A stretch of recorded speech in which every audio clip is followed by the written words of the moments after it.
Good evening, everyone. If you could find your seats, we're about to get started. Before we dive into our discussion, let's take a quick moment to get over the ground rules for today's meeting. First, be punctual. Please join the meeting on time or a few minutes early to avoid disruptions and show respect for others. Second, dress appropriately. Even though it's an online meeting, please dress appropriately to steer clear of appearing impolite and causing any discomfort to others. Third, minimize distractions. Please find a quiet, well-lit space for the meeting and minimize background noise and distraction. And mute notification on your devices to avoid interruptions. Fourth, participate actively. Engage in the discussions, contribute your ideas, and listen attentively to others. Please use nonverbal cues like nodding to show your engagement. Fifth, respect others' speaking time. Avoid interrupting others while they are speaking, and please raise your hand or use the meeting chat if you want to speak. Sixth, use natural language and tone.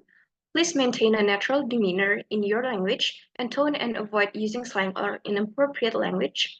Seventh, be mindful of camera etiquette. Keep your camera on unless there's a valid reason to turn it off.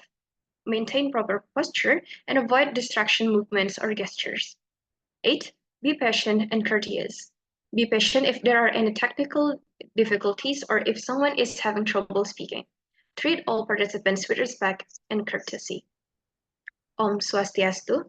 Assalamualaikum warahmatullahi wabarakatuh. Shalom, Namo Buddhaya, may peace be upon us. Good evening, everyone. I'm thrilled to welcome you to our monthly discussion on global legal affairs. This event is brought to you by the Udayana Research Center for International Law and the Student Community for International Law from the Faculty of Law, Udayana University.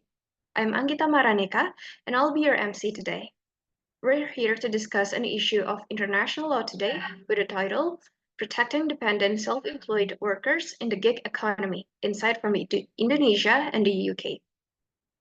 I'm excited to guide our discussion and make sure that they're both interesting and informative. Thanks for being here, and let's dive in with energy and respect. In the bustling world of gig work, dependent self-employed workers often find themselves in a gray zone, neither fully employed or truly independent. Indonesia's vibrant gig economy is growing fast, but its legal protection lack, leaving many workers vulnerable. Meanwhile, the UK has taken strides with policies advocating for fair treatment and clarity in employment status.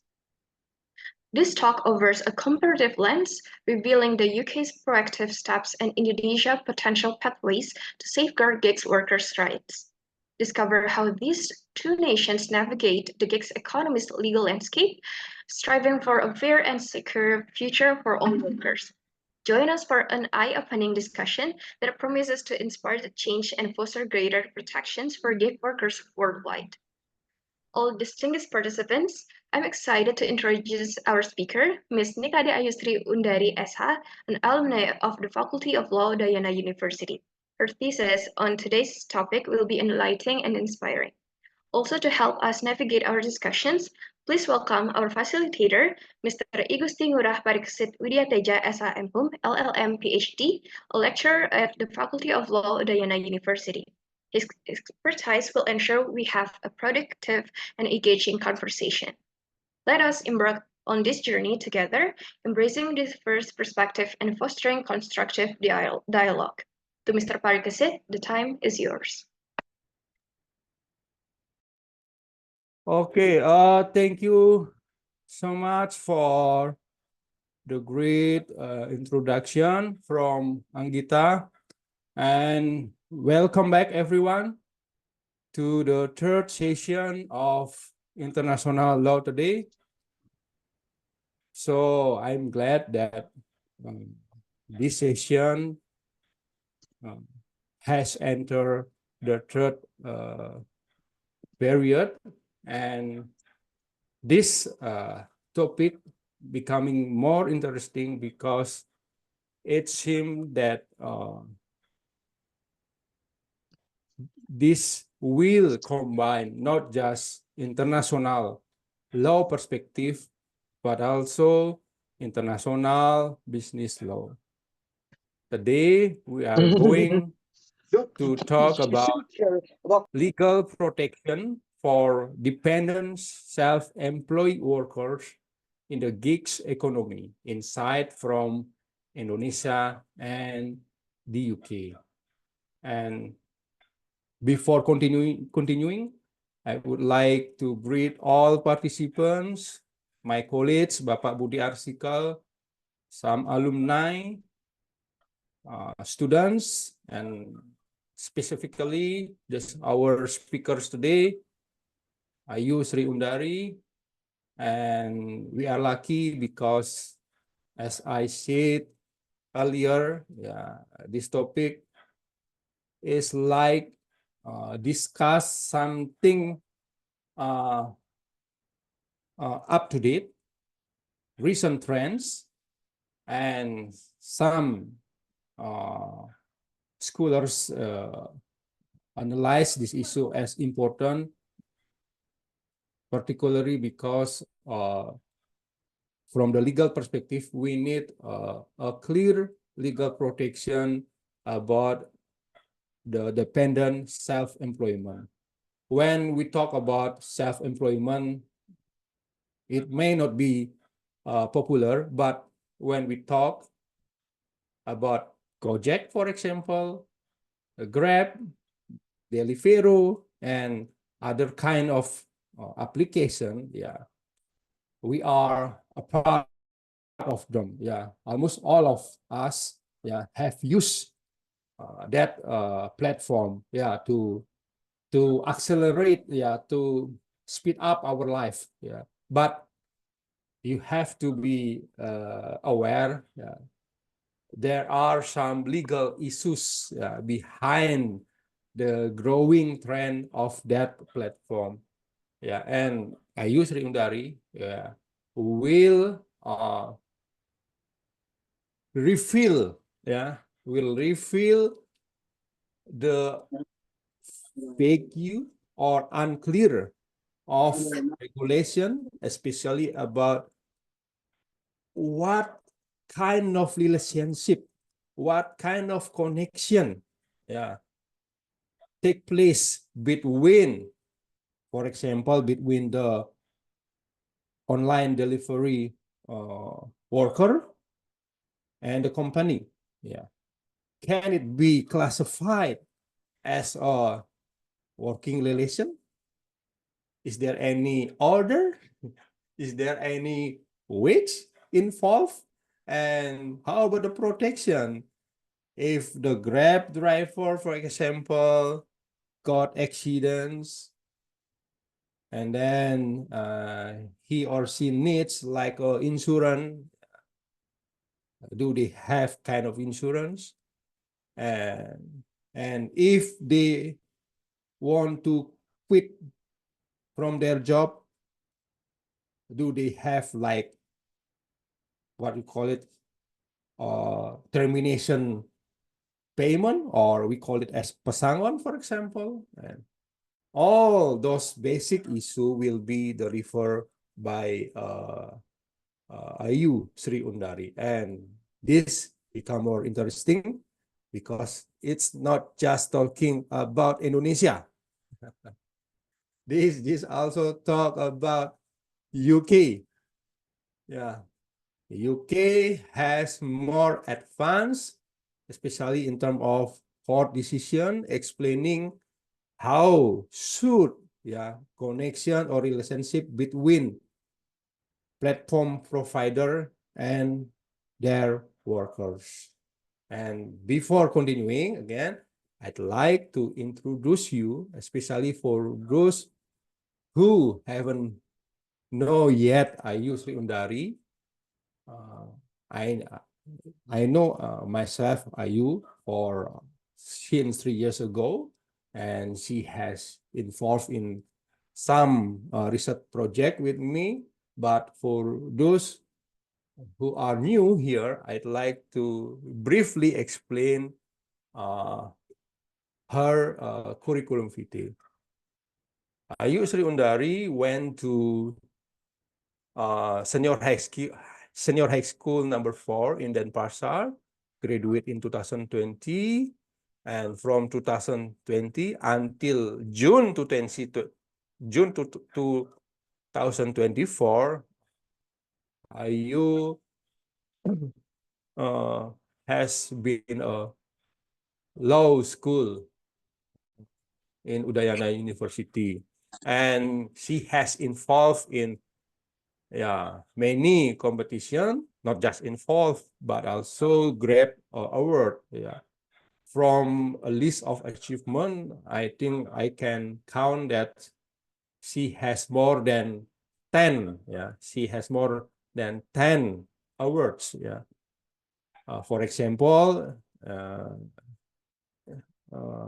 last month, she was the 5th best graduate of Law Faculty Udayana University, June 20 Judicium, or graduation in June 2024. Best paper on Ubaya Lawfare National Conference 2023. I'm sorry for the barking dog behind me. The third most outstanding student, Udayana University 2023. The first most outstanding student of Law Faculty of Udayana University in 2023. Bronze medal International Youth Business Competition by IYSA 2022. And other outstanding award. Beside achievement, IU also productive in publishing paper. I think IU has published more than 3 papers. It is pretty outstanding because students usually are required to publish the minimum one before defending their thesis, but IU has done more. For example, she has published in Kertapatrika Journal, Kertasemaya Journal, and the recent one in Focus Journal Law Review. Okay, I think that's my brief introduction for IU.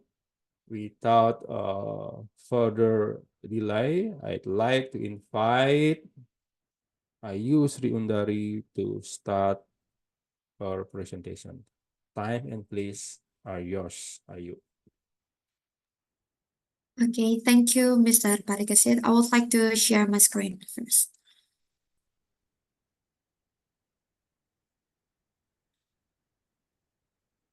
Okay. Good evening, everyone. Thank you for the opportunity and thank you for having me. It's truly such an honor for me. And before I start my presentation, I would like to say thank you to Mr. Parikesit because Mr. Parikesit is the facilitator of today's discussion. And also thank you to UNCIL, SEIL for making this discussion possible. Before I start my presentation, I would like to give like a brief explanation why I chose this topic in the very first hand. So, I'm actually not an international law student. I never involved in any international law discussion before, but back then in 2022, I was introduced by Mr. Parikesit about how important a comparative study is. That is why during my thesis, I held a comparative study. And surprisingly, I also got Mr. Parikesit as one of my lecturer as the supervisor of my thesis. Thank you so much, Mr. Parikesit. So now I'm going to start my presentation regarding the legal protection regulatory model for dependent self-employment in the gig economy scene in Indonesia, a comparative study with the United Kingdom. So first, I'm going to move to the introduction first. I absolutely believe that some of you may have already heard about the gig economy before, which is the gig economy characteristics consist of digital-based, its operation flexibility, and also work informalization, and there's an independent contractor. And its existence in Indonesia we know as the existence of the two decacorn startup companies in transportation services sector, which is Gojek and also Grab. But have you ever wondering what is the classification of the driver itself, the legal protection for the driver itself, which is can we categorize them as part of the employee or it just part of the partner of the company? So in essence, we can say that the driver itself is part of dependent self-employed. But unfortunately, it has not been accommodated in the law number 13 of 2003. It's about the Indonesian employment law. And now, how about the legal consequence? So, in the practical level, there's an exploitative situation with overburning of obligations without any fulfillment for the driver's rights.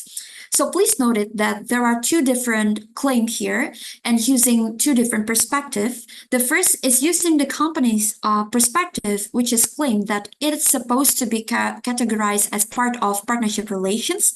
Meanwhile, the driver claimed that it's supposed to be classified as employment relations. So this condition is caused by the blurred boundaries of partnership and also employment relations due to the presence of the technology. So to understand the stance that is held by the Indonesia and also the United Kingdom, we can compare these two different decisions. The first is the Indonesian Supreme Court decision number 276K in 2013, and also the Indonesian Supreme Court decision number 85K in 2016.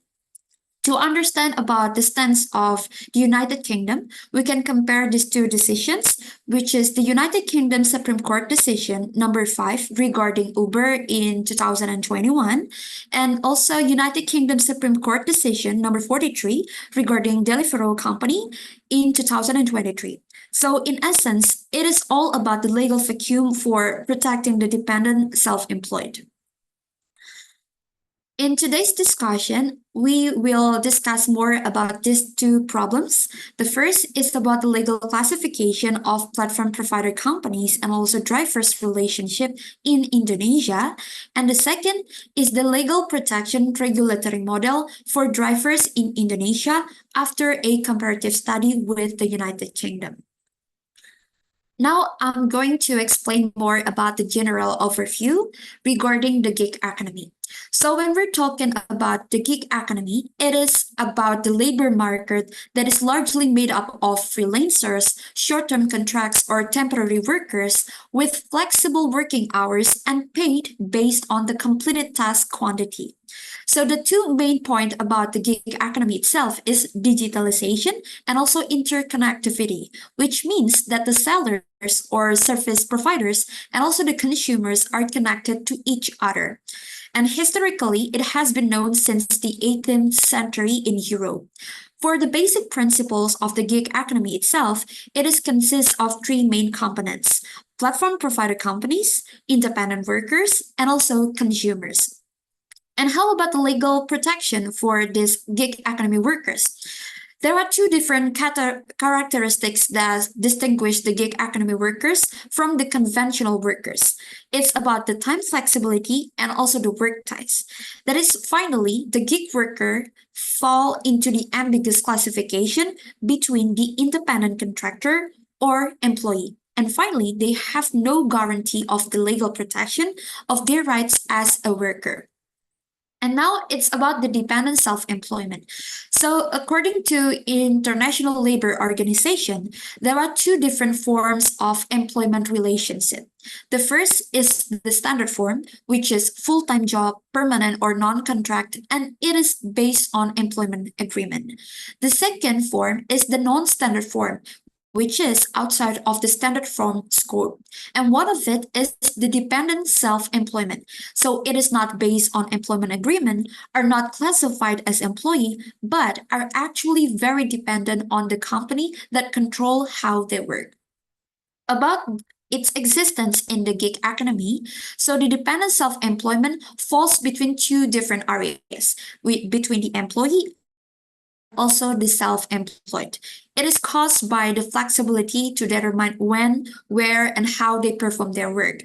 And in this gig economy era, the number of the dependent self-employment increases because it reduces and minimizes personal costs according to the economic theory of the labor market.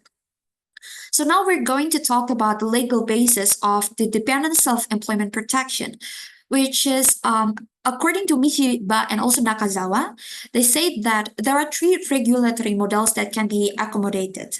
The first is by expanding the concept of worker. The second is defining the third category. And the third is the establishment of independent legislation. Now we're going to discuss about the legal classification of the platform provider companies and also drivers relationship in Indonesia. First is about the perspective that is given by the company, which say that partnership relations is become the company claim. Please note that this company claim has a legal basis, which is according to the Transportation Minister Regulation number 12 of 2019 on safety protection of motorcycle users used for public benefits, which has been stated on the and drivers is a partnership relations. However, this regulations only resolves horizontal issues, not the vertical issues. And it does not even contain the balance of each party obligations as an ideal partnership relations should be implemented. And next, about the partnership relations as a company claim, it is based on these four different considerations. The first is the partnership agreement. So the agreement that binds the parties is a partnership agreement and has been explicitly spelled out in each agreement offered by Gojek and also Grab. The second is the company's position. So the company considers its positions only as an intermediary between the driver and also the consumer. The third point is about the absence of command elements. So the delivery orders are not given directly by the company, but are given by consumers through an application provided by the company. And besides that, the drivers also free to accept or reject the orders. And the fourth is about the absence of the wage element. So the company does not even provide wages or salaries to the drivers, but rather they applied a profit sharing system. Now we use another perspective, which is based on the driver's claim. It is supposed to be considered as employment relations. It is based on these four different considerations. The first, they say that the job elements are fulfilled. It's because the work they perform is in the form of delivery and or pickup of people or customers or goods and is carried out with the driver's private vehicle. And please note it because this is a very important issue that the work cannot be transferred to others. Second is about the wage elements, which is also fulfilled because there is a hidden system of points and also incentives that will impact the amount of income of the drivers. And the second, the price of each service provided is also determined unilaterally by the company. The third is about the command elements, which is also fulfilled because there is a mechanism for assessing the driver performance and sanctioning it. And beside that, that's also implementation of gamification work. The fourth is about the position of the parties. So the drivers have less bargaining power than the company, and all the provisions determined unilaterally by the company must be obeyed by the driver. Besides that, we also really need to deep dive to the analysis of the agreements between the parties. The first is about the form of the agreement itself, which is an electronic contract in the form of standard contract, which means that the drivers only have two options, accepting it or rejecting it. However, in its agreements itself, there are many inappropriate standard clauses that tend to harm the drivers. The second is about the agreement validity provisions, which is already fulfilled according to our civil code. The third is about the rights and also obligations proportionality, which is disproportionate because tends to impose obligations on the driver. So the company does not provide any guarantee to the driver. Even the drivers bear their own risks during driving, such as minor illnesses, refueling, vehicle repairs, or even when they experience like accidents. The last point is about the freedom of contract principle fulfillment according to the Article 1338, Paragraph 1 in our Civil Code, which is the spirit or the main breath of this principle is the balanced position of the parties. It means that each clause must not be lame and tend to burden one party. However, inequality is evident in the relationship between the company and also the driver because the company has full authority to regulate how the relationship is carried out. Now we're going to talk about the legal protection regulatory model for drivers in Indonesia after a comparative study with the United Kingdom.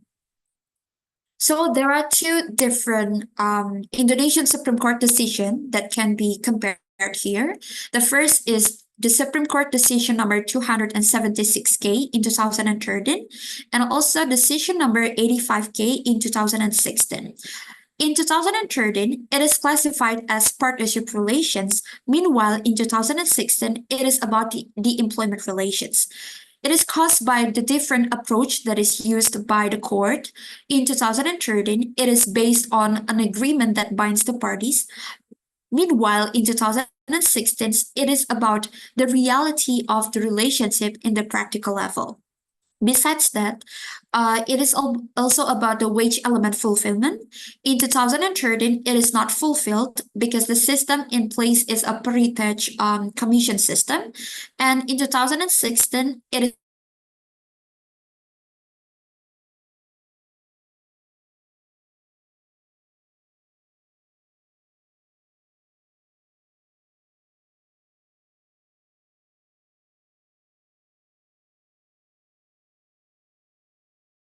which is they classified the relationship between the Uber and also driver as part of employment relationship. Meanwhile, in Deliveroo in 2023, the United Kingdom Supreme Court decided that it's supposed to be classified as partnership relationship. It is caused by this indicator, the 6 point. It is regarding the supervision of delivery service. Because in Uber, the company sets delivery service standards and monitors driver performance by implementing a rating system conducted by the customers. Meanwhile, in Deliveroo company, they set the standards for delivery service, but there is no supervision, direction, or even control over their implementation. And there is no scoring for the riders as well. And for the sanctions, in Uber company, the company has the right to impose sanctions on the drivers if they do not follow the standards set by the company. Meanwhile, in Deliveroo, there are no sanctions for the riders. And the last point is about the determination of work quantity. So the Uber say that it is up to the driver to decide, but there are penalties for refusal and cancellation that leading to termination of the partnership. Meanwhile, in Deliveroo, it is not determined by the company, but according to the will of the rider. So the rider is also free to refuse or even cancel the order without any penalty from the company. The rider is only required to confirm his or her preferred time period and zone preference to the Deliveroo. So now it's about the comparison of dependent self-employment rights protection in Indonesia and also the United Kingdom. So it's about the limitation of the meaning of employment relationship in Indonesia. It should fulfill the three elements of employment relationship cumulatively according to Article 1, Paragraph 15 in our employment law, which is consist of work, wage, and also order or command. Meanwhile, in United Kingdom, it is about the existence of a subordinate position, dependence, unilateral control, and work attached to the individual. And about the limitation of the meaning of partnership relationship itself, in Indonesia, it should be does not fulfill the three elements of an employment relationship. Meanwhile, in United Kingdom, the position of the parties is equal, there is no control of one of the parties, and has the right of free substitution. About the employee classification, in Indonesia, it must be based on an employment agreement. Meanwhile, in United Kingdom, it is based on an employment agreement or not an employment agreement but contains a promise by a person to perform work or services to another party personally, and the party is not a client or customer. And at the end, it's about the legal consequences. Indonesia still unable to protect dependent self-employment. Meanwhile, in United Kingdom, it has been able to protect dependent self-employment and even provide a concrete distinction between employment relationship and also the partnership relations. Now we're going to explain about regulatory model of legal position and also protection of dependent self-employment rights in Indonesian labor law. But I think we can discuss more about this during the discussion session, and I'm going to give like a brief explanation over this.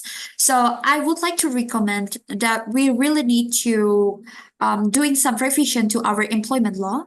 It is by revising the definition of employment relationship, and then we also can construct the definition of job.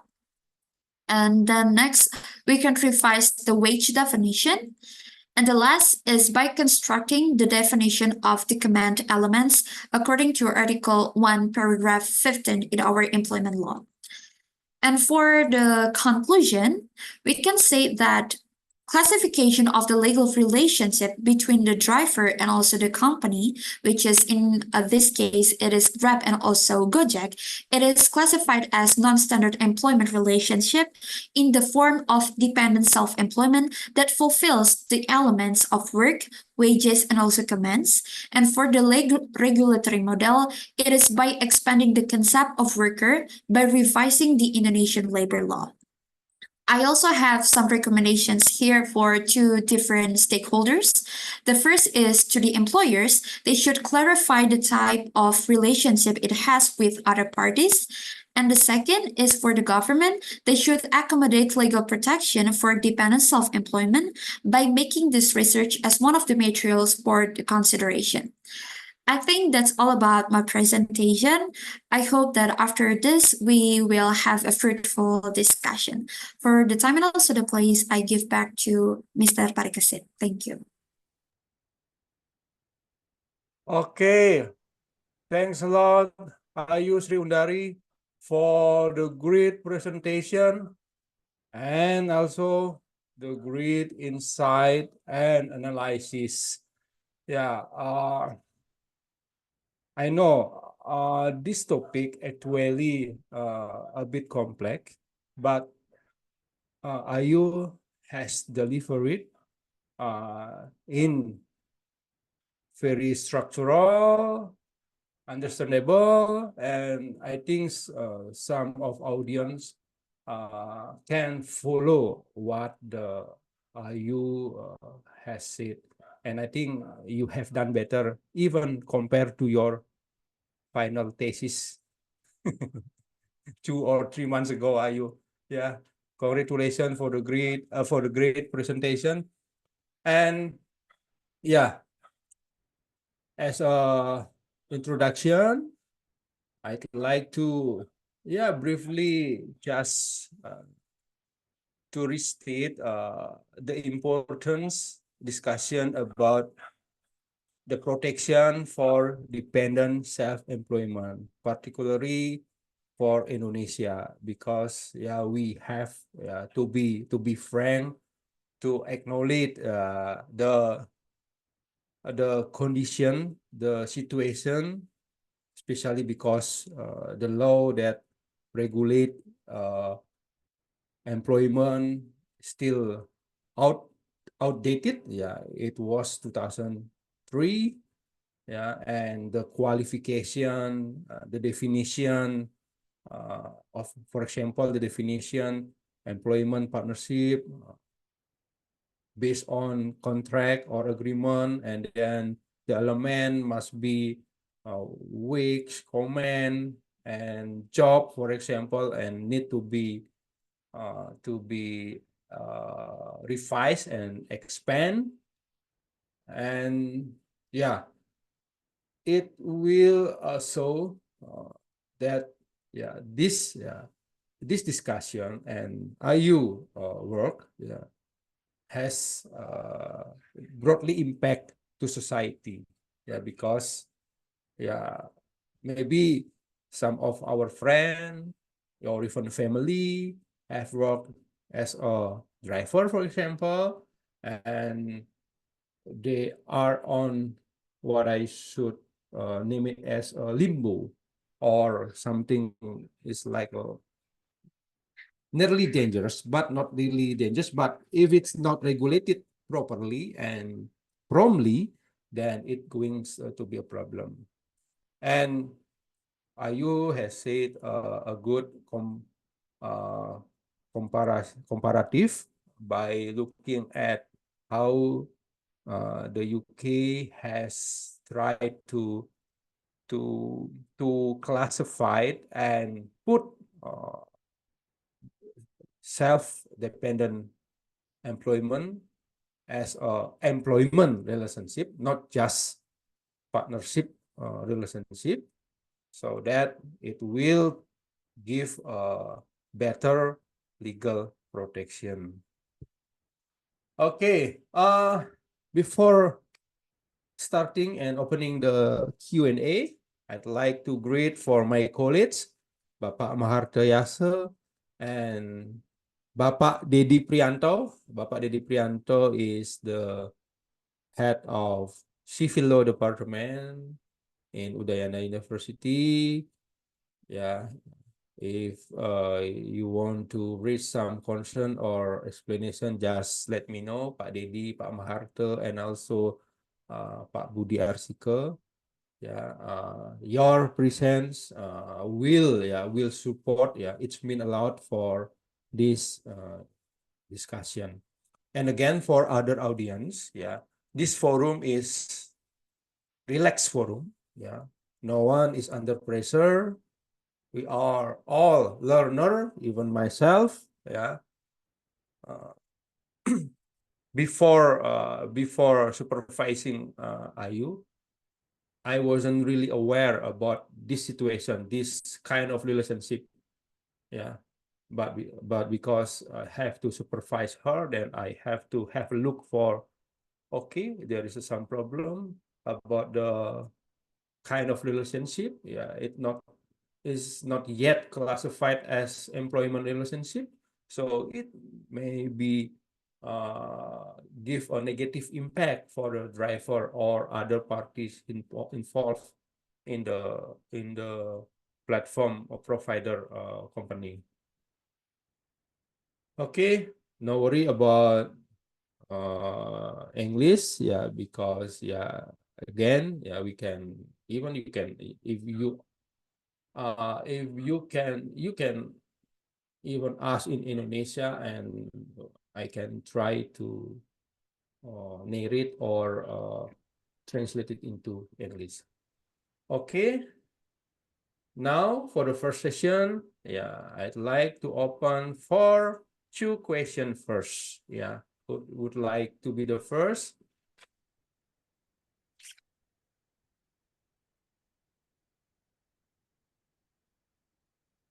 And for Farah, if there is a written questions from the chat, for example, just let me know, or you can also read it for me.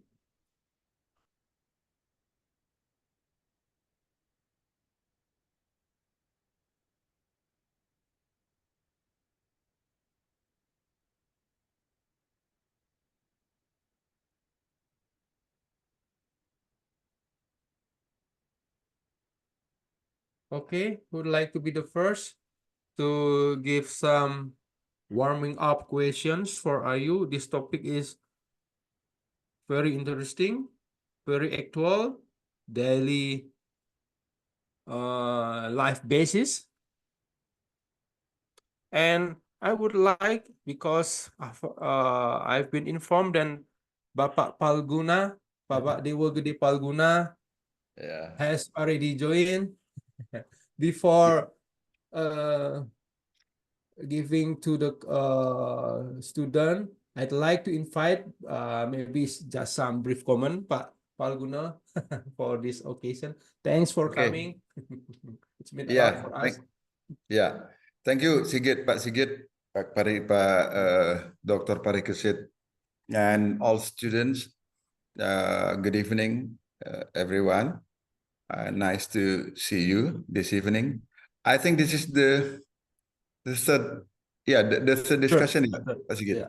Yeah, this is the third discussion. And I would like to appreciate the initiative taken by Pak Parikesit Widya Teja, PhD, as the chairman of the International Law Laboratorium at the Faculty of Law. And I'm so proud that you, our students, have highly talented, highly talented trades in international law, especially the actual and current cases that even I myself, I should admit, frankly, that not so aware about how important such an issue like that, the one that will be discussed in this evening.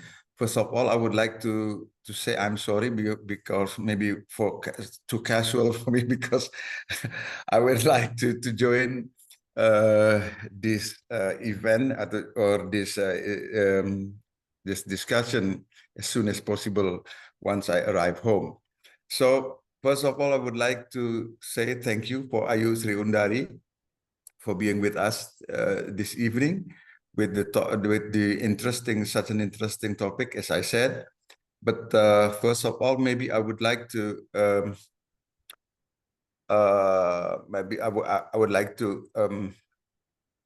because I was too late in joining the discussion. Maybe you can tell me the regulation. Is there any international agreement, or maybe in the form of agreement or a treaty, or even what is called a kind of memorandum of understanding between states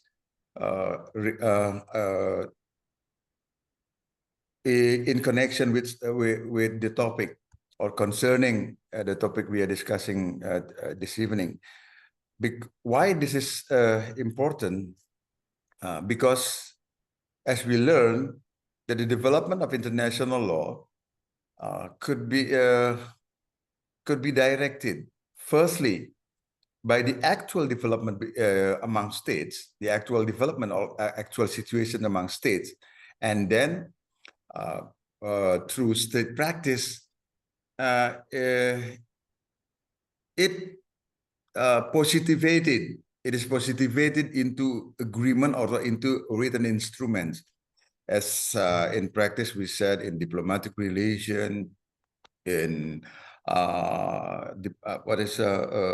even in international treaty, or if in many other branches of international law, which is now has become a branch of international law now. And the second one, it could also be driven by what is called intentionally through maybe international institution or international organization that directed the development of states or international community into a certain direction. Not one direction, but a certain direction, into a certain directions, with a view to meet certain goals in international relation, of course. And of course, at least in theory, for the benefit of all states or of all international community members. So that is my question.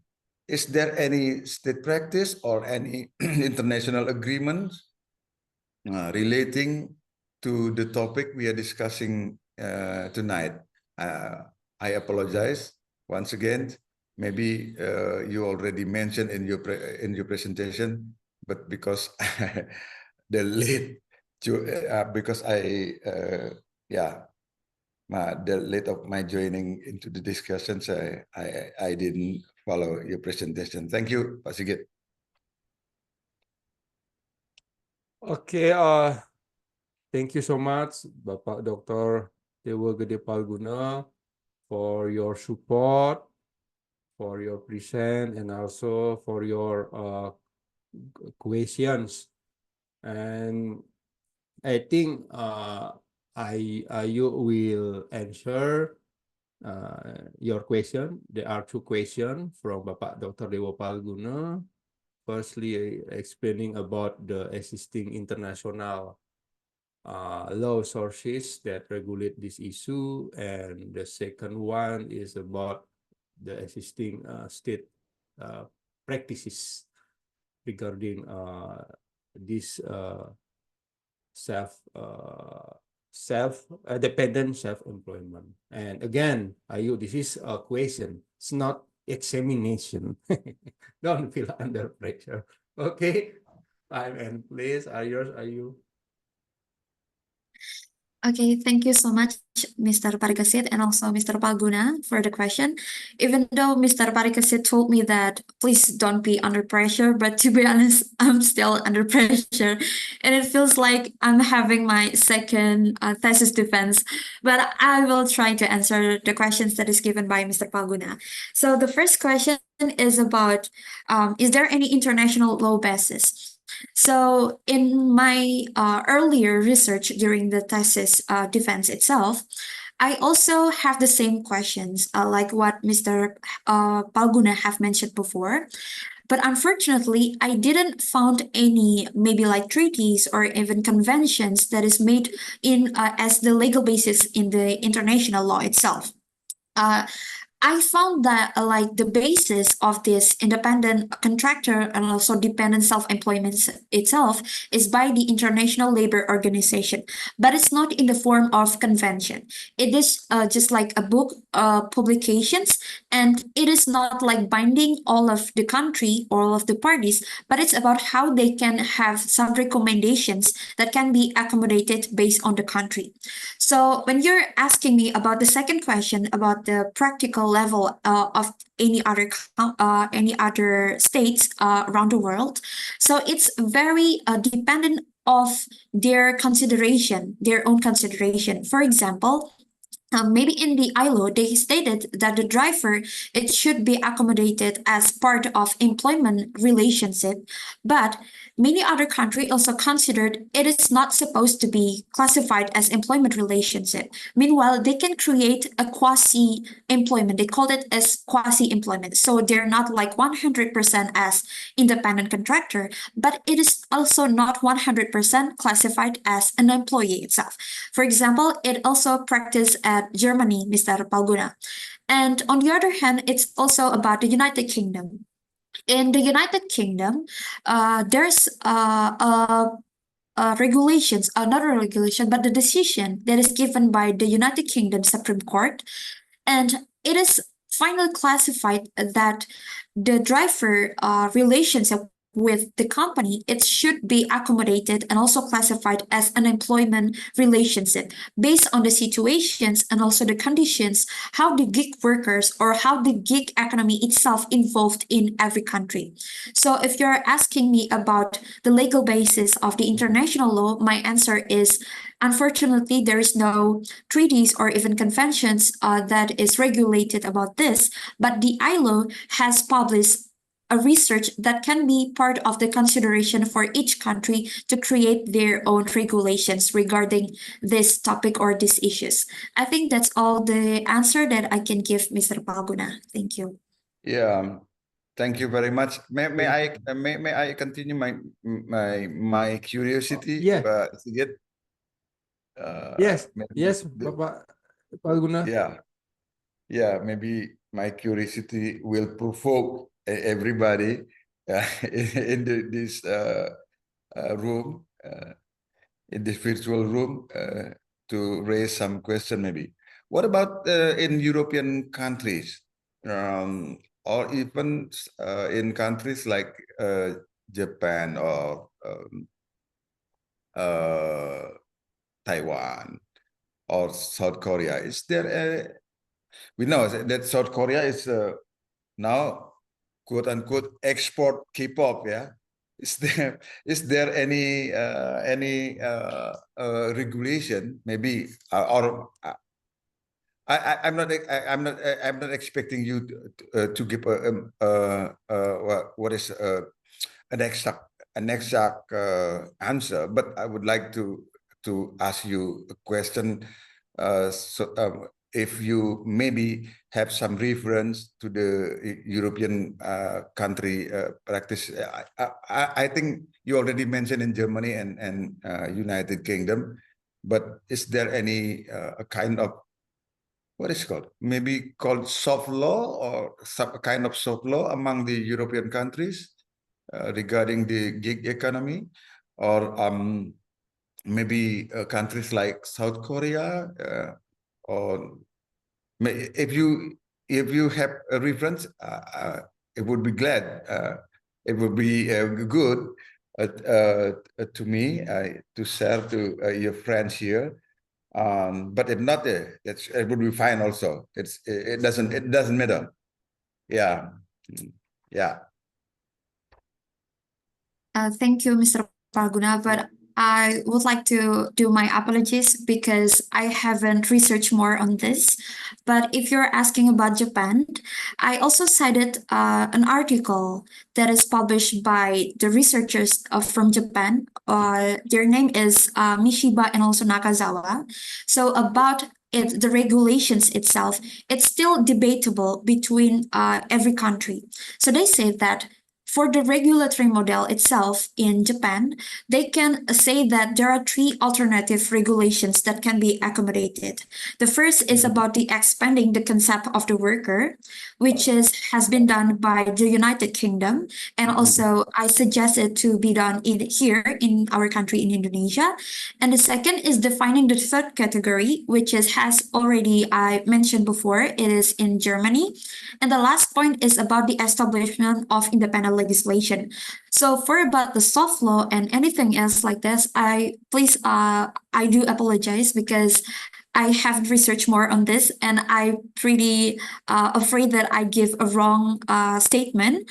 But if you're asking about the regulatory model in Japan, the researchers say that there are three different regulatory model that can be accommodated, and it is back again regarding the willingness of the country itself.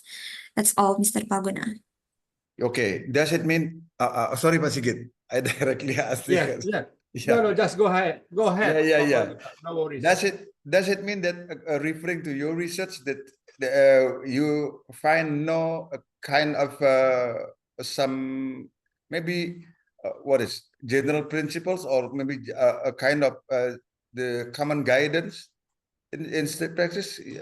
You found something like that? For the common guidance, it is only based on the International Labor Organization publications, Mr. Palguna. But for the soft law and anything else, I didn't find it.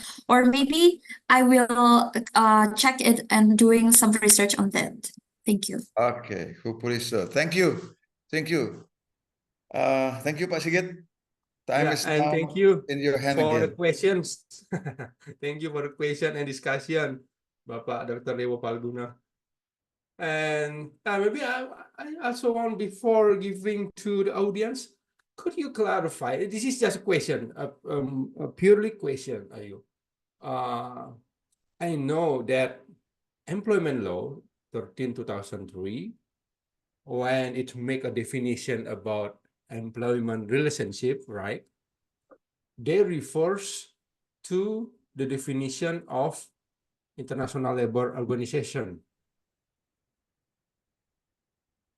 Refers to International Labor Organization that classify standard and non-standard kind of relationship. Could you elaborate more about this? Thank you, Mr. Parikasit, for the question. Yes, it is based on international labor organizations, but if we are doing some historically, our employment law itself it is enacted in 2003, but the gig worker itself, the existence is just currently exist.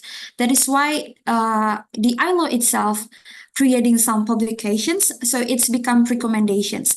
But for like the convention and anything else, they haven't created one of it. And for about how we can create a new definition for these elements, I also do the comparative study with the United Kingdom, which is the judge itself is actively created or interpreting the definition of the ILO standard itself into something that is different based on the situational conditions of the gig workers, and that is what I applied here in Indonesia. That's all, Mr. Parikasit.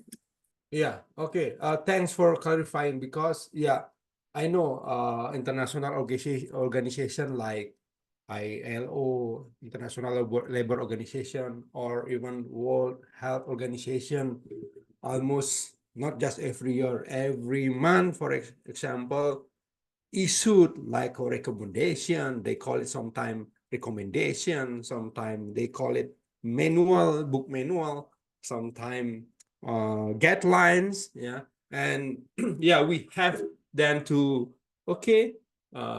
can they be classified as at least soft law because it's not really binding, or it just look like a book publication. And yeah, but uh, when I say that it's just a book publication, for example, why some regulation, for example, in developing countries like in Indonesia, then adopt that kind of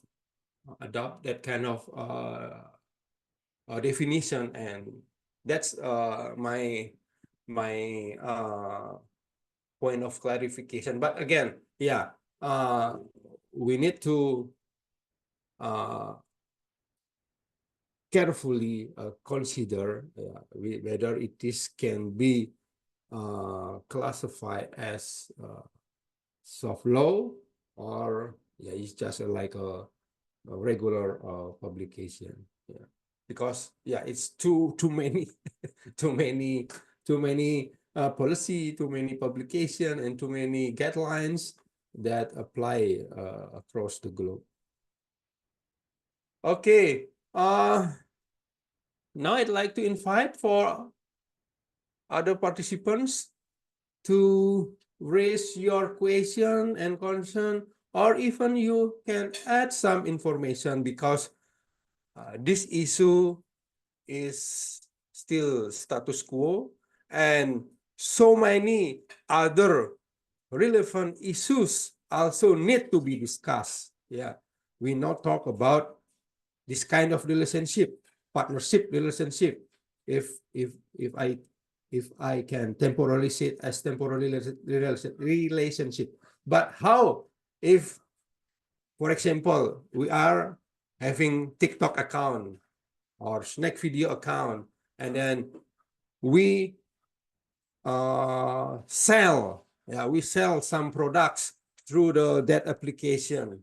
Can be also it classified as employment, or also partnership? Yeah, it is also interesting topic, because the situation pretty similar with what IU has addressed today. And again, this issue is pretty interesting because it relates to our daily life. Yeah, we may have friend, we may have family, or even sibling that work as a driver, and without proper legal protection, if anything happened to them, and there is no like a safety net for them, and that's from this discussion,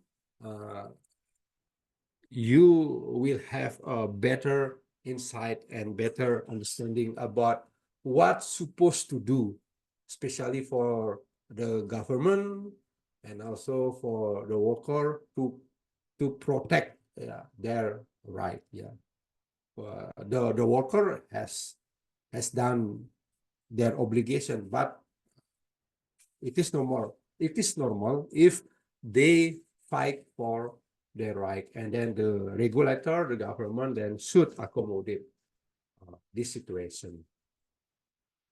And I'm also glad because now we have around 48 participants.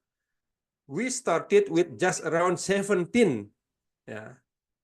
17%, 17, not 17%, 17% is like a number of voters for election. But from 70 participants, now we are we have 47, and meaning that this discussion raised a lot of concern and views from the audience. And I'd like to remain and then to repeat again about this discussion, especially for those who are new for this discussion. For the audience, this English discussion regularly will invite speaker from law school student who have presented their final thesis atau skripsi, ya, because the skripsi it's equal to defense, and it is important for younger students to understand the kind of title of thesis, how they introduce the topic, how they present their idea, how they can answer every question from the examiner, for example, because this event also invite alumni and also law school lecturers, and it will give you important information about the thesis process in law faculty, or how to make a good thesis or skripsi. Okay, do you have any question, guys? Ya itu, And there's already Pak siapa? Arthur Benedictus raise his hand, Pak Sigit.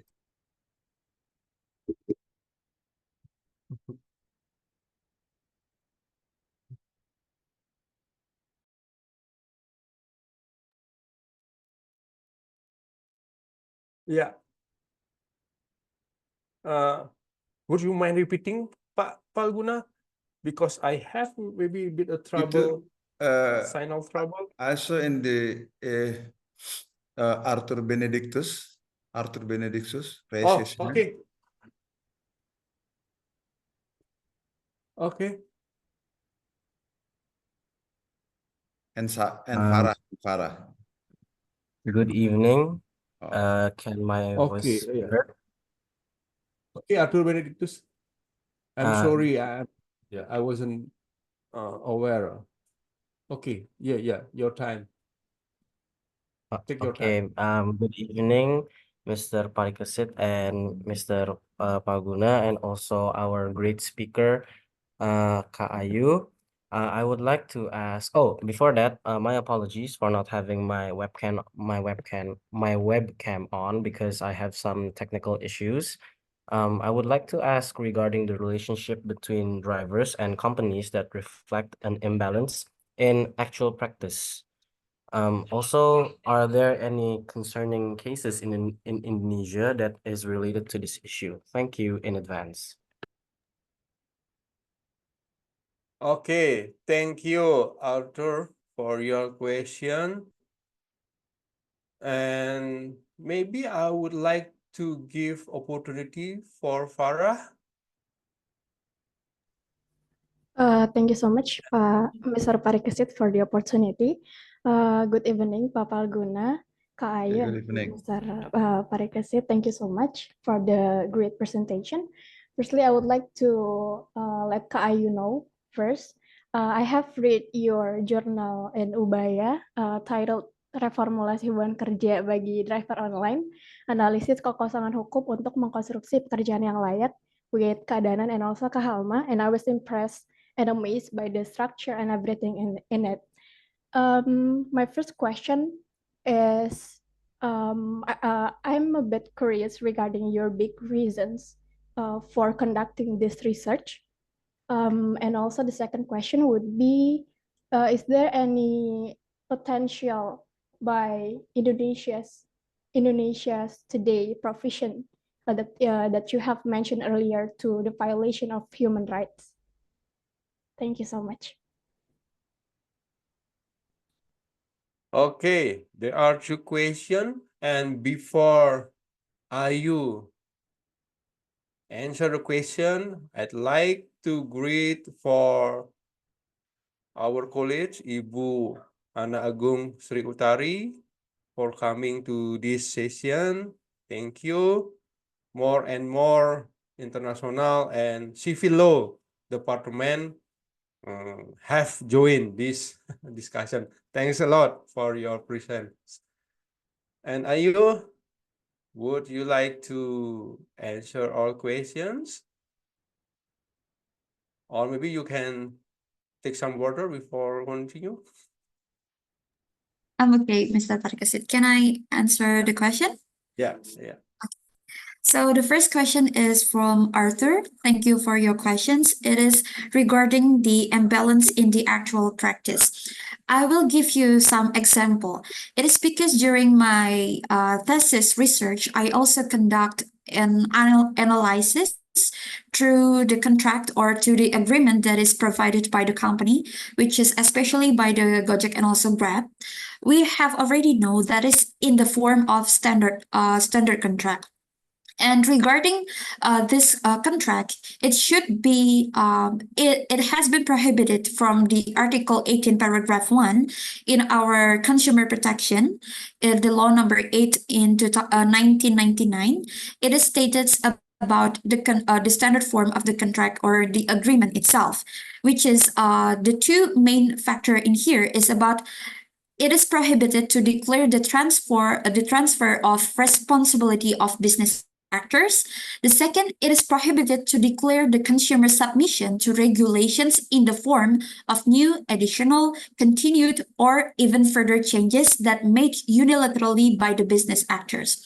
So now, it is finally when we can see from the agreement that is provided by the Gojek and also the Grab, they created some clauses that is very violating these two articles, these two articles. For example, like in Gojek, they say that the approval of the partnership agreement that is provided by the company is also considered as an agreement to other additional agreements. Besides that, the provisions also, the driver partner is aimed to agree to all terms that is made by the company, including the changes to the terms made by it at any time. And in addition, the agreement also emphasized that there is no opportunity for partners to negotiate, because if the partners do not agree with any part of it, they are directed to stop accessing or using the applications. The same conditions also happen in Grab, because there's a provision that indicates that Grab has the authority to make changes to the content of the agreement without even notifying the partner, which is the partner itself is the driver, that and they have to be directly bound by the agreement and all changes that is given by or provided by the company. That is why I call it as an imbalance in the practical level. Besides that, when we analyze that the partnership agreement or the partnership relations itself, it should become a coordinative or equal positions between the parties. But in fact, in the reality, the company also gives a system. We call it as gamification work. So in a sense, in general, so the gamification itself is just like a mechanism that is used by the employees to motivate themselves and reduce stress levels in following the company regulations. So they're finally changing all the company regulations into tasks, targets, points, and other forms to increase the employee control. In the context of this situation or this relationship between the driver and also the company itself, this gamification work mechanism can determine drivers who are worthy of being retained. So it's just like a game. You're playing a game. So the drivers who are unable to reach a specific target or even rank low will receive fewer orders and be replaced with those with better performance. So the system is mainly implemented by Gojek and also Grab, and they only give like the priority of the orders itself for the driver with the best ratings within the radius of 5 kilometers. It is part of how great the control that is given by the company. And finally, I think if the company said it is a partnership relationship, it's supposed to be equal, and there is no such provisions like this, or even like a very subtle system that is accommodated by the company. I think that's all for my answer to Arthur, and I'm going to answer the second question that is coming from Farah, and it's about regarding the reason why I took this topic. As I have mentioned earlier, I am a business law student, not an international law student. But in 2022, it's because I have involved in the research that is held by Mr. Parikasit. I finally realized that it's very important to do a comparative study. And then in 2023, I guess, me and also Kak Danan and Kak Halma held research together regarding this topic, and we published an article regarding this topic, and finally we became the best paper at Ubaya Law Fair. And finally, I considering why not if I continue this research deep down and even took like one example, like exactly one country that I can deep dive into, and finally I can create like recommendations to our government how we can formulate the right regulations to solve this problem. That is the reason why I took this topic as my thesis. And the second is about the potential of the violations of human rights. I think, yes, there's a potential of the human rights violation in this case.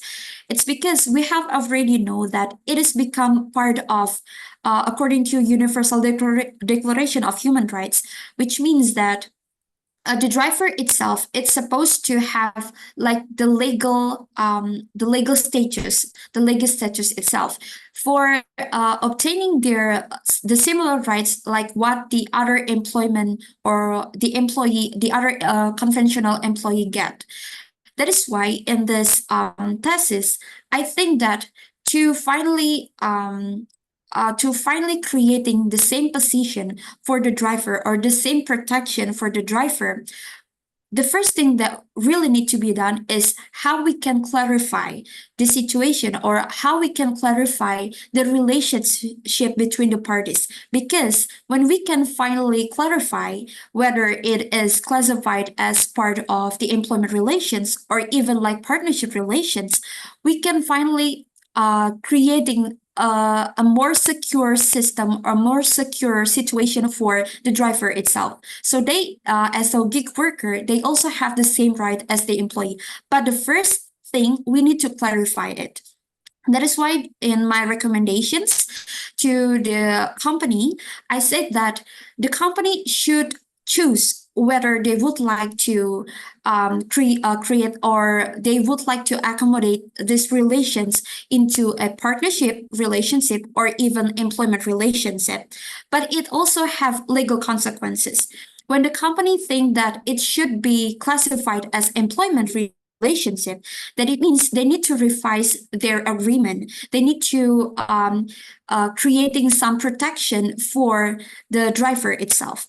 And when they think that they want to retain their own agreement and think that it is a partnership agreement, then they need to change or give some revision to their agreement. So in this partnership relationship between the driver and also the company, they have an equal position as what the partnership relationship should be implemented.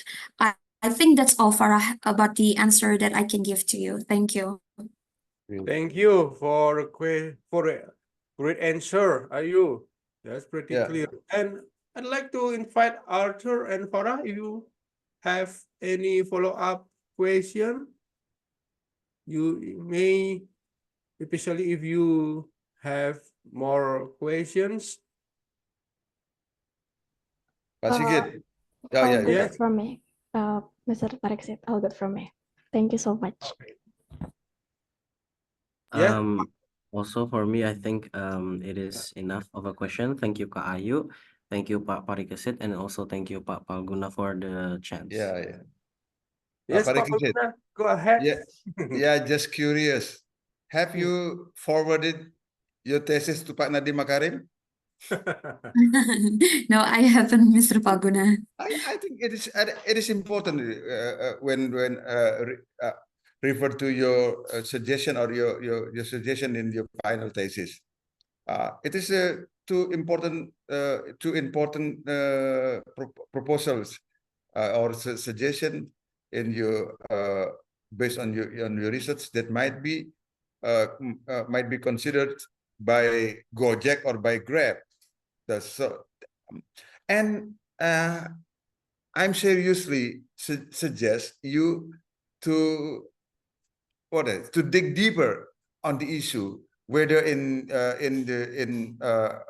especially whether in master degree in domestic universities or abroad. Even I would like to say with if you need my recommendation to find LPDP, to do some research abroad, to have your master degree, I would be glad to give you. Yeah. Thank you, Pak Parikesit. Yeah. Thank you so much, Yes. Mr. Palguna. Yeah. It means a lot for me, for sure. Yeah. Don't worry if you give any recommendation to Pak Nadiem. Yeah. And you still have don't worry. I don't think Pak Nadiem will not accept your scholarship application because this issue. No, don't pick like that. Or if he did, you have chance to find international scholarship. No, Yeah. just kidding. Yeah. But that's all right. The IU has done internship because it I think can be equal as a magister level thesis students. Yeah. Absolutely. So we do encourage you to move forward to find any potential scholarship, both domestically and or even internationally, and also because the issue is quite interesting. And if you do comparative with the UK, for example, UK government, like they had it has like scholarship, government-based scholarship like Chevening, and our alumni Aditya. Do you know Aditya? Aditya now work as in in foreign affair department, and he had grabbed a scholarship from Chevening, and I think you have chance as well to explore yourself to to compete in accepting that scholarship. Okay. I'd like to invite other audience to raise your question, concerns, or even additional information, or even if you still have or you find in the real life the situation that looks unfair for the driver and has not been explained by IU, then you guys can also explain and let us know about this situation. Okay. 2 more questions to make this discussion fruitful and productive. If there is none, I would like to raise another question, Pak Sigit. Okay. Yeah, because this is so interesting. Yeah. Ayu, did you find any similarities or differences between this kind of relation in your research with the outsourcing situation? Is there any relation, or is there anything that may be considered as an outsourcing scheme, or might be potential to be developed into an outsourcing scheme or not? Ayu. Okay, thank you for the question, Mr. Palguna. About the outsourcing SIM itself, during my research, I also think the same way, whether it at first during my research, I very confused whether this gig worker is part of the freelancer, or we can say that they are part of the outsourcing itself. But when I finally dip down into their relationships, it is not like commonly relatively dissimilar as the outsourcing, because they're not only working for one company in this situation, they also can work for other company. Like maybe if I am a Gojek driver, I also can register as a driver from the Grab and so on. Besides that, it's also about the contract between the parties in this situation. It is clearly defined that it is partnership relationship, not an employment relationship. So about the regulations itself, for the outsourcing, according to the ILO, they said that it is also the non-standard form of the employment relationship. However, the dependent self-employment, which is also the part of the non-standard form of the employment relationship, it haven't been accommodated in our employment law. So, regarding whether it can be considered as outsourcing, I don't think so, because it is a new form of the the employment relationship, which cannot be classified like 100% into one category. But I would like to recommend that we need to expand the meaning of the employment relationship itself by the situation, also the conditions of the gig worker currently happening right now, to ensure that we can protect them and give the same rights as what the conventional employment. I think that's all, Mr. Paguna. Okay. Okay. Thank you. It's become more and more interesting. But I would like to ask another question. Is there any reference? Or there's already a question from Fondra. I would like to give Fondra the first chance. Okay, Sigit. Fondra. Yeah. Your time. Take your time. Okay, good evening, Kak Ayu. Good evening, Pak Parikesit, and also Pak Palguna. Thank you very much for conducting this meaningful discussion. I'm very, actually, it kind of makes my curiosity even bigger. Listening to all of this discussion and also your presentation, your wonderful presentation, Kakak. Thank you so much. I'm just curious. While we are talking about the employees from Gojek and Grab, which is kind of gray, right? Either they're self-employed or actually they're an employee under a certain company. I'm just wondering, do you think this shares the same reality or shares the same circumstances with like art workers such as singers or maybe producers and also like choreographers maybe or also like painters or where I think it raised another question where they're actually not really self-employed, but they're maybe employed with maybe record labels and etc. What do you think about that, Kapa? And do you think there are any possible human rights violations in that? Because all of I can think of is actually the violation of like intellectual properties or copyright, such as that. Thank you, Kakak.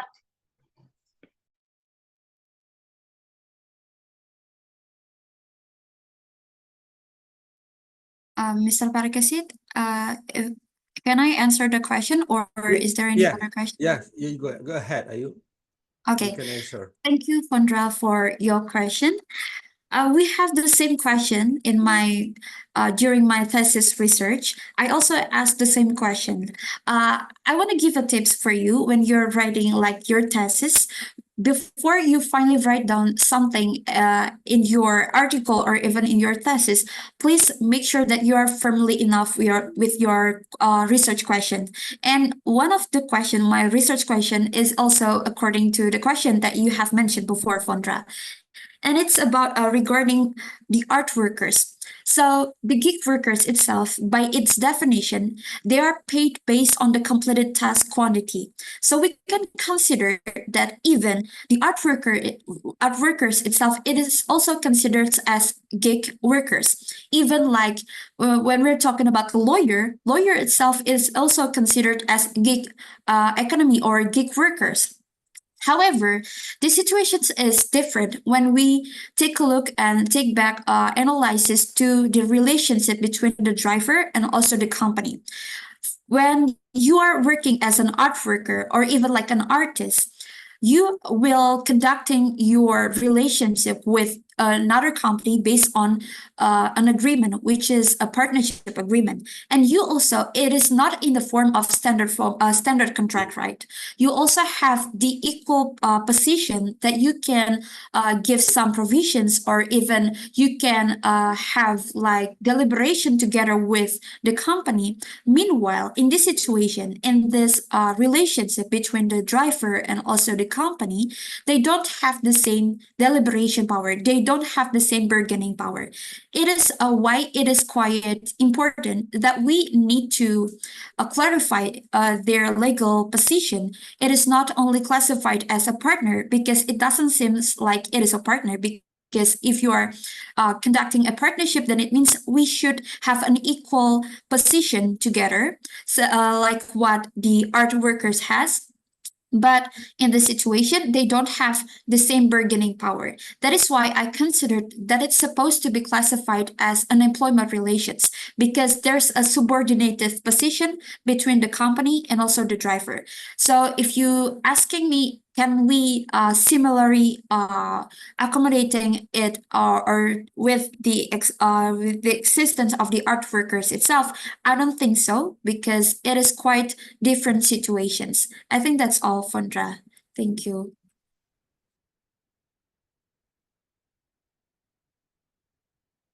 Yes, Pondra, do you have follow-up questions, maybe? I think it's already clear enough from Kak Ayu, Pak Parikesit. Thank you so much, Kak Ayu, for your answer. It means a lot. And also, I think it is right that when there is a partnership, it consists of equality and also the same power and the ability for the worker itself to bargain. So yeah, I get the point. Thank you so much, Kakak. Thank you so much, Pak Parikesit, and thank you, Pak Balguna. Yeah.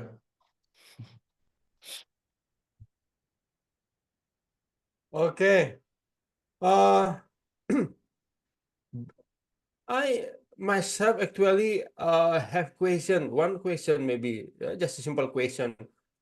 How job creation law, Okay. 6/2022, I have almost asked covered the same this question. issue? Yeah, I'm just curious. Has it covered or talk about this situation? I also did some research on this, Mr. Parikesit, because you also told me to check on the job creation law during our thesis research. But unfortunately, there is no regulations or there is no article that is talking about the dependent self-employment. It is even legitimized in the transportation ministry regulations, and they say that it is classified as a partnership relationship without even giving any provisions or any protections for the gig worker, especially for the driver itself. So if it is regarding the job creation, the answer is there is no provisions regarding these issues, Mr. Parikesit. Okay, yeah.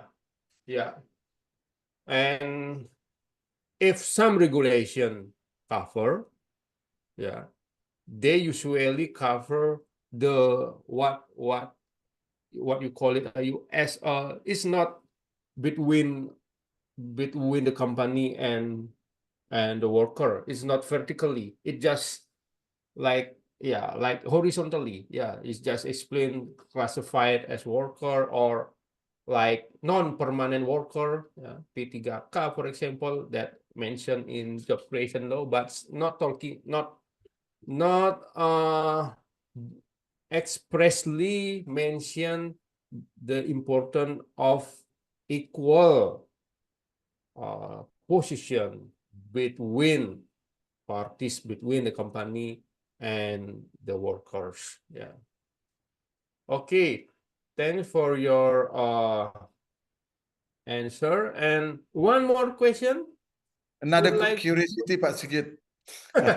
yes, Pak Balguna. Yeah, because it has become more and more important, as I said. Ayu, is there, because I'm not one of your, I wasn't one of your examiner during your last presentation of the thesis. I would like to ask you whether in your thesis you have an emphasis that the quote unquote contract between the company and the workers should not be considered as a contract because it is so imbalanced, because so standard, quote unquote, but for the benefit of the company.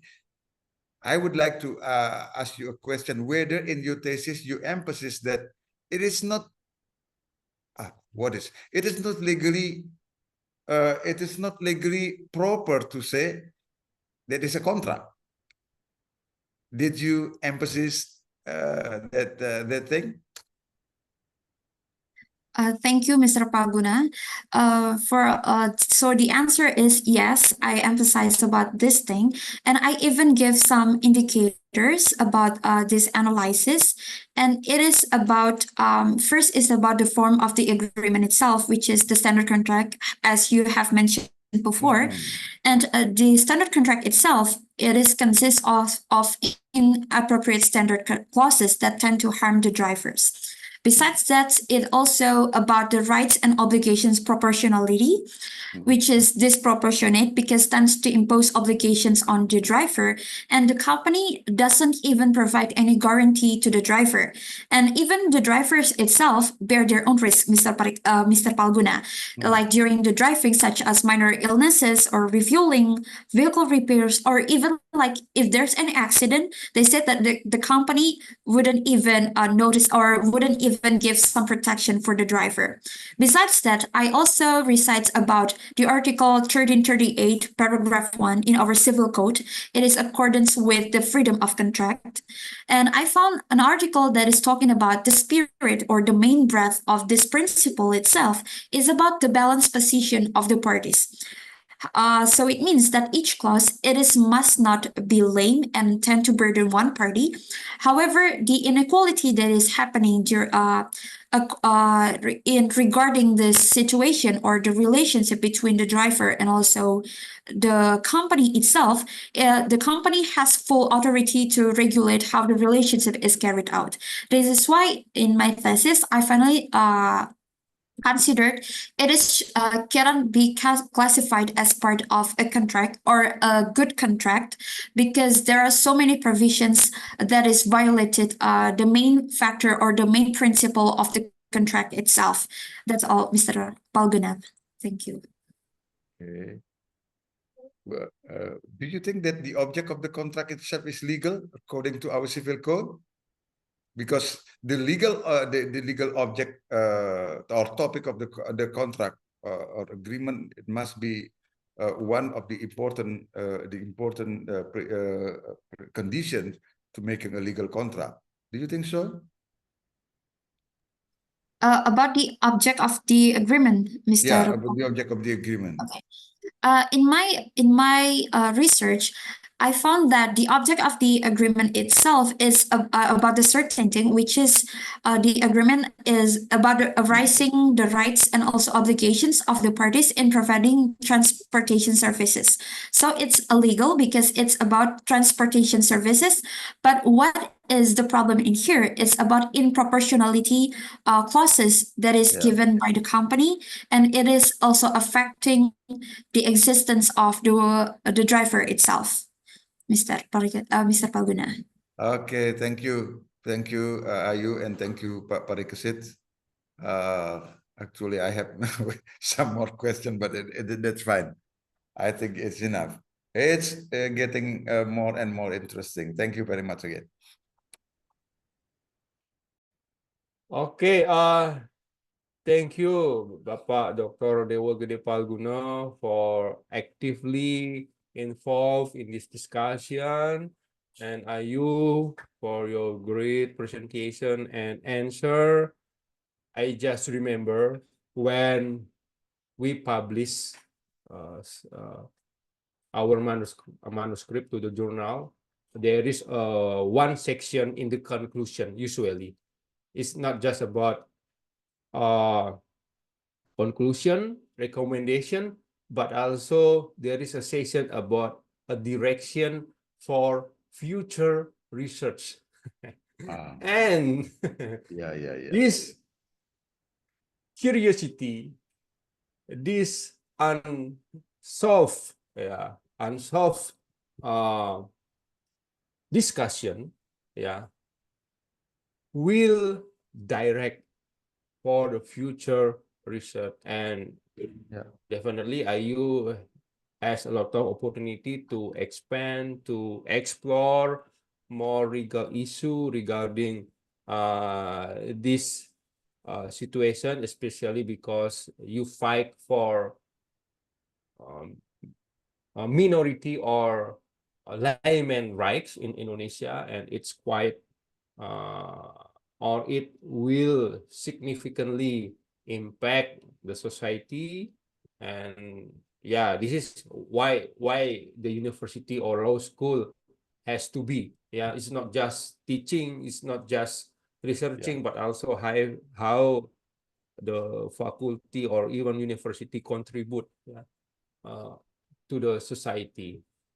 And I just want to express my thankfulness for all the audience, all 47 audience who are still joining this discussion, and also my colleagues, Bapak Dr. Dewa Palguna, Bapak Maharto, Ibu Ana Agung Sri Utari, Bapak Budi Arsike, and Bapak Dedi Prianto. And I just remind, because this discussion held by Udayana Research Center for International Law.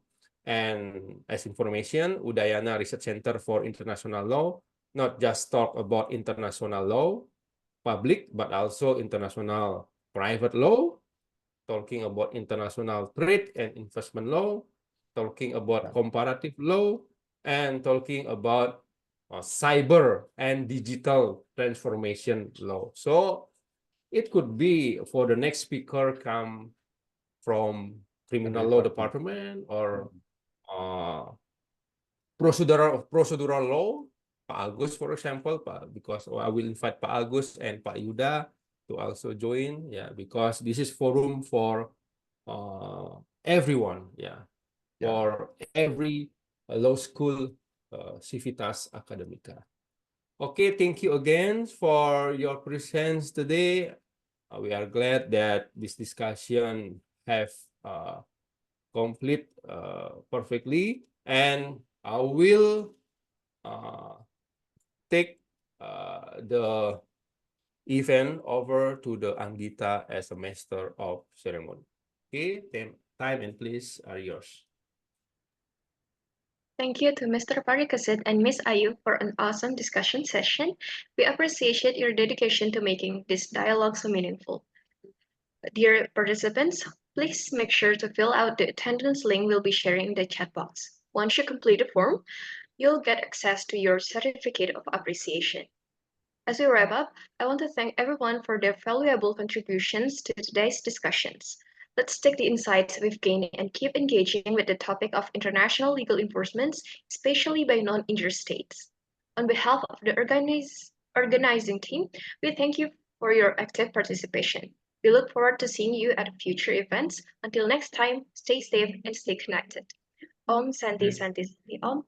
Wassalamualaikum warahmatullahi wabarakatuh. Shalom, Namo Buddhaya. May peace be upon us. Okay, thank you. Okay, thank you so much for the organizing committee as well, Farah, Anggita, Pramana, all audiences. I used to Undari for the great presentation. Bapak Dr. Dewa Palguna. Yeah, thank you. Thank you. And see you in the next event next month. And don't forget to upload into YouTube, Pak Parikasit. Yeah. Yeah. Because this is such an interesting topic. I think a wider participant maybe can be reached once you upload it into in YouTube. Thank you, Ayu, and all participants, especially member of student community for international law. I myself so proud of you. So be more successful and stay calm. Thank you. Thanks, everyone. Have a good night. Take care.